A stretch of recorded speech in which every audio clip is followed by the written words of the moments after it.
ನೀವು ನೋಡ್ತಿರೋದು power times news. ನಾನು ನಂದಿನಿ. ಬನ್ನಿ ಇವತ್ತಿನ ಪ್ರಮುಖ ಸುದ್ದಿನ.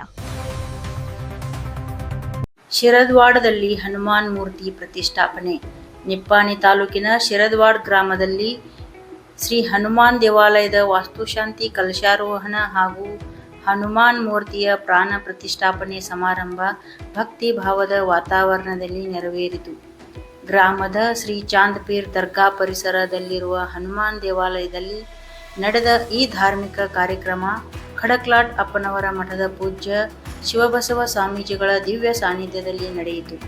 ಕಾರ್ಯಕ್ರಮದಲ್ಲಿ ಶಾಸಕಿ ಶಶಿಕಲಾ ಜೊಲ್ಲೆ ಹಾಗೂ ಮಾಜಿ ಸಂಸದ ಅಣ್ಣಾಸಾಹೇಬ್ ಜೊಲ್ಲೆ ಮುಖ್ಯ ಅತಿಥಿಗಳಾಗಿ ಭಾಗವಹಿಸಿದರು. ಹನುಮಾನ್ ಮೂರ್ತಿಯನ್ನು ಗ್ರಾಮದಲ್ಲಿನ ನೀರಿನ ಟ್ಯಾಂಕ್ನಿಂದ ದೇವಸ್ಥಾನದವರೆಗೆ ರಥದಲ್ಲಿ ಭವ್ಯ ಮೆರವಣಿಗೆ ಮೂಲಕ ತರಲಾಯಿತು. ವಾದ್ಯ ಮೇಳದೊಂದಿಗೆ ನಡೆದ ಮೆರವಣಿಗೆಯಲ್ಲಿ ಗ್ರಾಮಸ್ಥರು ಭಕ್ತಿ ಭಾವದಿಂದ ಪಾಲ್ಗೊಂಡರು. ಪೌರೋಹಿತ್ಯದೊಂದಿಗೆ ಪೂಜಾ ವಿಧಿಗಳು, ಹೋಮ, ಹವನ ಹಾಗೂ ಮಂತ್ರ ಪಠಣ ಕಾರ್ಯಕ್ರಮಗಳು ನೆರವೇರಿದವು. ನಂತರ ಸ್ವಾಮೀಜಿಗಳಿಂದ ಹನುಮಾನ್ ಮೂರ್ತಿಯ ಪ್ರಾಣ ಪ್ರತಿಷ್ಠಾಪನೆ ಹಾಗೂ ಕಲಶಾರೋಹಣ ನೆರವೇರಿತು. ಕಾರ್ಯಕ್ರಮದಲ್ಲಿ ಅನೇಕ ಗಣ್ಯರು, ದೇವಸ್ಥಾನ ಸಮಿತಿ ಸದಸ್ಯರು ಹಾಗೂ अपार संख्येಯಲ್ಲಿ ग्रामस्थರು उपस्थितरिದ್ದರು. Krishna Arage, Power Times News, बेडकियाळ.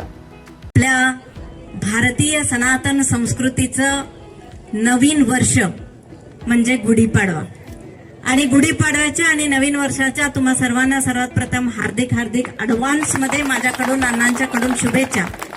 आणि आज हनुमान मंदिरच्या मूर्ती प्राण प्रतिष्ठापना ह्या कार्यक्रमाच्या व्यासपीठावरती उपस्थित असणार आहे. मला आज खूप आनंद वाटतोय की आपल्या जगामध्ये अनेक देश आहेत, भरपूर देश आहेत आणि त्या देशामध्ये त्यांचं एक संस्कृती असते. परंतु आपल्या सर्वांना माहित असलं पाहिजे की अख्ख्या जगामध्ये भारतासारखा संस्कृत, संस्कार, आध्यात्मिक हे कुठंही बघायला मिळणार नाही. अशा पुण्यभूमीमध्ये आमचा आणि तुमचा जन्म झालाय. हे आमचं काहीतरी सातो जन्माचं पुण्यही आहे. म्हणून आज आम्ही ह्या भारताच्या पुण्यभूमीमध्ये आज आपण इथं बसलोय.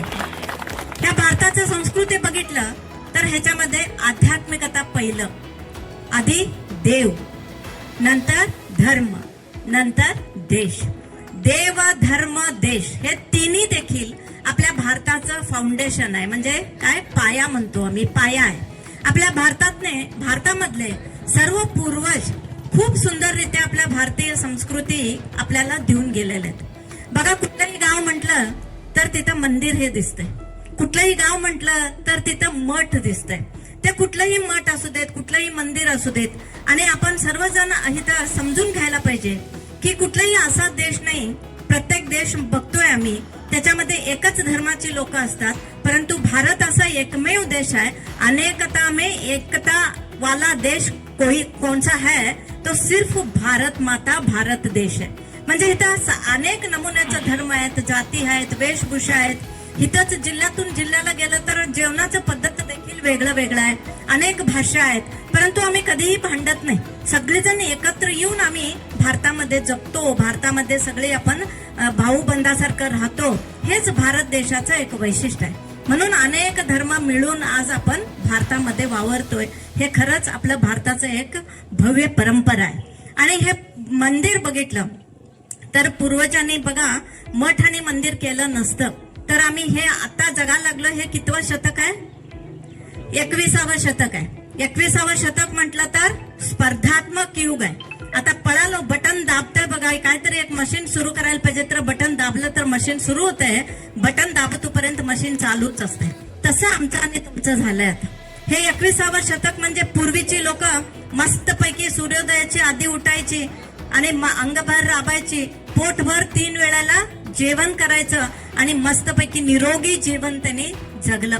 परंतु आज आहे काय आपल्याला असं? आम्ही पण ह्याच भारतामध्ये आहोत, आम्ही पण आता इथं सगळं काम करतोय. परंतु पूर्वीसारखं समाधान आज आपल्या लोकांना नाही आहे.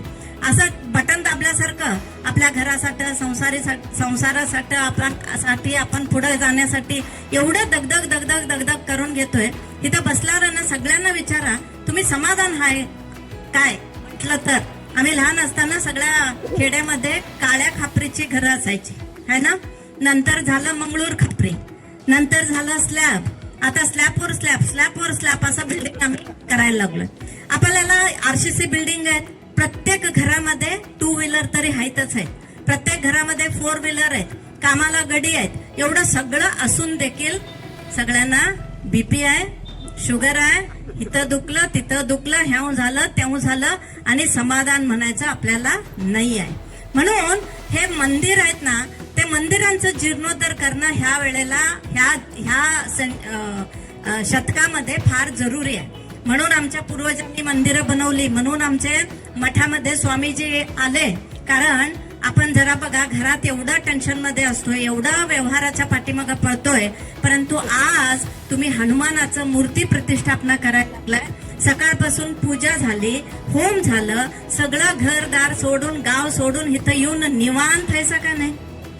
काय घराकडं अगं बाई धार काढलोय, स्वयंपाकघरात ठेवलोय, मांजर येते काय की दार बंद केलं नाही, असं काही विचार झाला नाही. तुम्ही पण तिकडं काही विचार केला नाही. कारण मठामध्ये आलं तर आपलं मन शांत होते, मंदिरामध्ये आलं तर आपलं मन शांत होते, समाधान मिळतंय. म्हणून हे आपल्या पूर्वजांनी हे मठ मंदिर वगैरे हे कॉन्सेप्ट आपल्या देशामध्ये आणलं. आणि कुठल्याही मंदिराला कुठलाही जातभेद नाही आहे, कुठल्याही मंदिराला कुठलाही पक्षभेद नाही आहे. एक मंदिर असेल तर सगळ्या पक्षाची लोक तिथे येतात, सगळ्या जाती धर्माची लोक येतात. म्हणजे आपल्या भारतीय संस्कृतीमध्ये सगळ्यांना एकत्र आणायचं काम कोण करते? तर मठ आणि मंदिर करतात. म्हणून आज आपल्या हनुमान मंदिर, असं अण्णांनी संजूनी सांगितलं की हनुमान मंदिराच्या आजूबाजूला पूर्वी शिरदवाड होतं आणि नंतर ते शिफ्ट झाल्यानंतर तुम्ही सगळे शिफ्ट झाला, परंतु हनुमान मात्र इथंच राहिला. मग त्या हनुमानाचं काळजी तुम्हीच घ्यायला पाहिजे. म्हणून अनेक वर्षापासून ते पडलं होतं तसंच, आणि रोड उंच झालं, तो हनुमान पाप खाली आला. म्हणून आपल्याकडे सर्व शिरदवाडचे सर्व माझे नेते मंडळी येऊन सांगितलं की हनुमानाचं मंदिर एक व्हायला पाहिजे वहिनी, आणि तुमच्या सगळ्यांच्या आशीर्वादानं आणि त्या देवांच्या कृपेनं मला दुसऱ्यांदा धर्मदायी खातं ज्या वेळेला मिळालं त्या वेळेला त्या संधीचं सोनं करायचं म्हणून मी आणि अण्णा आपल्या निप्पाणीत तरी 375 मंदिरांची जीर्णोद्धार आज आम्ही संपूर्ण केला.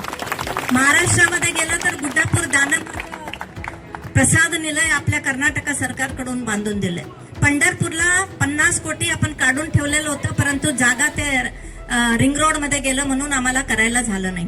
आंध्रामध्ये स्वामी राघवेंद्र स्वामींच्या साठी तिथं देखील 8 कोटीचा निधी आपल्या कर्नाटक गव्हर्नमेंटमध्ये मी मंत्री असताना दिलेलं होतं.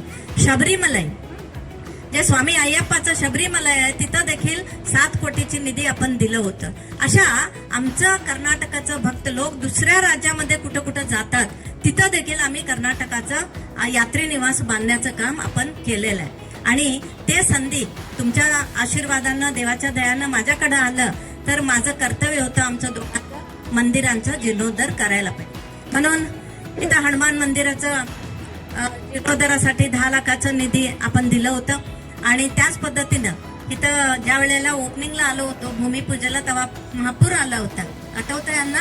इथंपर्यंत पाणी होतं, परंतु येऊन आपण ते उद्घाटन करून गेलो होतो. आज सुंदर असं हनुमान मंदिर झालंय आणि मूर्ती बघितलं तर किती समाधान वाटतंय. आणि आज 40 लाखामध्ये जे इथं उरूस आहे, जे दर्गा आहे, दर्ग्यासाठी देखील आपण, कारण बघा आजपर्यंत इतिहासामध्ये कुणालाही हिंदू आणि मुस्लिम दोन्ही खातं मिळालं नाही. पहिल्यांदा मला मिळालं की हिंदूंच्यासाठी धर्मदायी खातं आणि मुस्लिमच्यासाठी हज आणि वक्फ खातं. तर त्याच्यामध्ये देखील आम्ही निप्पाणीमध्ये कमीत कमी 7 ते 10 कोटीपर्यंत मुस्लिम समाजाला देखील आपण डेव्हलपमेंटसाठी, दर्गा बांधण्यासाठी आपण दिलेलं होतं. इथं देखील दिलं होतं. इथं काहीतरी टेक्निकल प्रॉब्लेम आल्यामुळे ते मंजूर झालं नाही, पैसे अजून आहेत, ते क्लिअर करून घ्या, ते देखील आपण करून द्यायचा प्रामाणिक प्रयत्न करणार आहे. इथं उरूस असताना शिरदवाड पासून इकडं महिला वर्ग जास्त दंडवत घालते. म्हणून आपल्या नेत्यांनी सांगितलं की दंडवटासाठी आपल्याला रोड पाहिजे. तर आज 40 लाख रुपये खर्च करून इथं आता उद्घाटन केलेलं आहे. आणि थोड्या 20 दिवसात ते रस्ता देखील चकाचक होईल, डांबरी रस्ता होईल आणि महिलांना ते त्रास दंडवतमध्ये होणार नाही. म्हणून अशा अनेक विविध उपक्रम आपल्या सरकार दरबारी जे जे योजना आहेत ते इथंपर्यंत आणून पोहोचवायचं काम प्रामाणिकपणे आपण केलेलं आहे. आज DCC बँकचे अध्यक्ष म्हणून अण्णांना तुम्ही सगळेजण आशीर्वाद केलाय आणि ते पण फार अभिमानाचं गोष्ट आहे.